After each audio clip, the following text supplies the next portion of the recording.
everyone. Elizabeth Copeland here, pro trader at Verified Investing. And today we're here to talk about some market movers. And boy, it feels like there's a lot of them. A lot of eyes are on a lot of different stocks, commodities, you name it, for the drive of the market. Now, just as news goes, earlier this afternoon, Trump said they're very close to a deal with Iran. It looks like talks are going to happen this Friday, maybe in Islamabad. So, very interesting progression of that story in the Middle East. And it has impacted the markets, obviously. So we saw a big pop in the markets earlier this afternoon. A bit of a reversal since then, but things are still up on the day. But I do want to talk about, obviously, all the indices and oil. But I first want to talk about something that also will be making news, but a little later this afternoon. And that comes with this bell of the ball. This is Nvidia. I love Nvidia. What a chart. It has honored these pivot highs since June of 2024, again in October of 2025, and didn't quite get there in May of this year, just at that recent jump. But why I talk about Nvidia from Market Movers today is because we have earnings right after the bell, about 4:20 or so. It's really dependent, of course, when Nvidia wants to do it. They were right about 4:30 yesterday, but either way, that time frame is going to be very volatile for after market moves, especially in the semis. So what are we looking for Nvidia at? Well, first of all, let me just say, personally, I don't buy a stock or sell a stock into earnings, meaning holding it, just betting on basically which way the stock's going to move. There are way too many factors. I mean, obviously, Nvidia is doing fantastically. We've seen, the potential numbers out, and they're doing well. They're doing well, and that's not to be argued. But it's just way too much of a risk to look at, what the profits and the expectation has been versus what the profits have been, and a lot of outlying numbers that you just see in revenue and earnings, right? So that's not something that I typically will do. Actually, I never do it. Holding a stock into earnings like that, or at least buying or selling into earnings. I always wait for a move after. So that being said, I just want to say risk management is obviously very important here, because everyone is probably going to go and look to buy a little Nvidia before earnings. I'm saying that I will not be doing that, but here is where the potential upsides could be. This pivot high, obviously, one of the ones that I like the most. I mean, today trading in the green, about 1 to 2% up on the day. That's pretty good for Nvidia. Right around 225 this afternoon. But as we jump up here to this 240, I mean, even above that 250 psychological number, that would be a pretty big move for Nvidia, about a 10% move. Let's look at some previous earnings, what happened. So earnings were released here. The next day, we saw a drop about 5%, and even further next day, about 3%. Back in November, earnings the next day went up about 5%, but then fell 8%. So kind of interesting, different takes here. After hours, earnings kind of fell not too much in August of 2025. We're just looking at a 2% move to either side. So about a 4% intraday move. So, the further back in time you go, obviously the less impact Nvidia was having on the markets at that point. It's, this time frame, late last year, early this year, obviously a big talk of the markets and how the SMH will perform.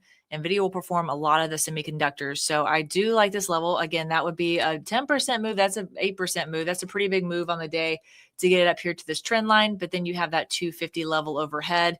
That's some resistance overhead. But again, predicting where this stock is going to go in the meantime is very difficult to do. Those are just my technical analysis levels on Nvidia. For what we could see potentially post earnings, obviously those jumps can be right around 5 to 8%. So that kind of puts it on the upside. It's really hard for me to buy at the tops of charts, even with a little bit of a drawback. I'm a much more conservative trader. If you've been following us in our trading room and soon in our swing trading accounts, you'll notice that I have a little bit of a hard time when just a rollover happens to buy and push up. But hey, some buy the dippers do love that. They profit, and I all for it, go for it. But that's just not my style. So let's look at oil, because today when that news came out that it seems like we have some progressions in the peace talks with Iran, oil did fall quite a bit.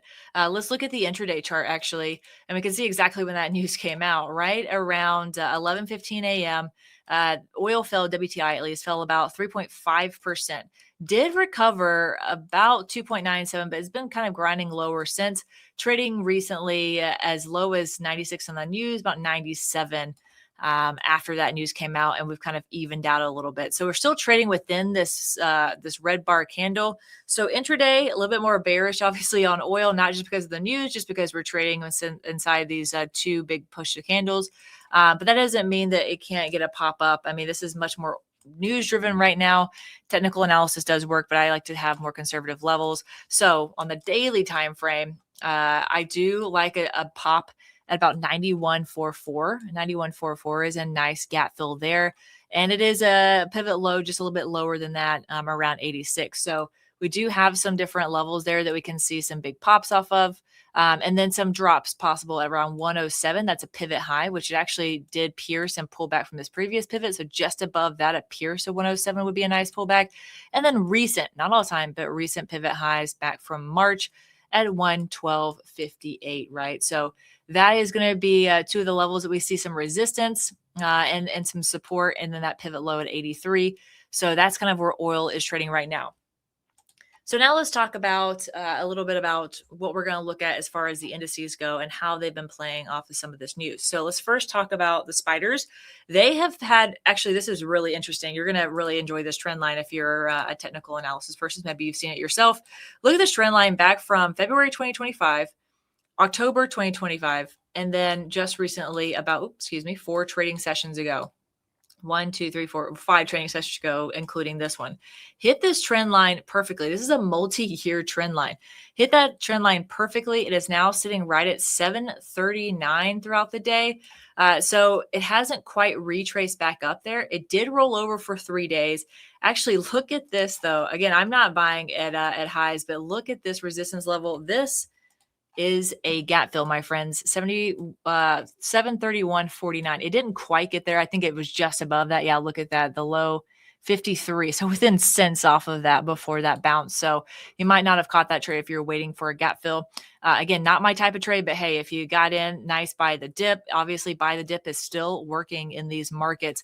It will be seeing what happens in Nvidia today, what happens with some of these indices, but very interesting buy the dip. If you bought that dip and say you got in just before the gap fill, hey, you're 1.4% in the money. So nice job there. The Qs also had a gap fill right there, a little bit longer to get there. We did have a push, pullback, push, pullback, pullback, push, push, and it's been pushing into a parallel channel. This parallel channel dates back to basically March of 2025 highs.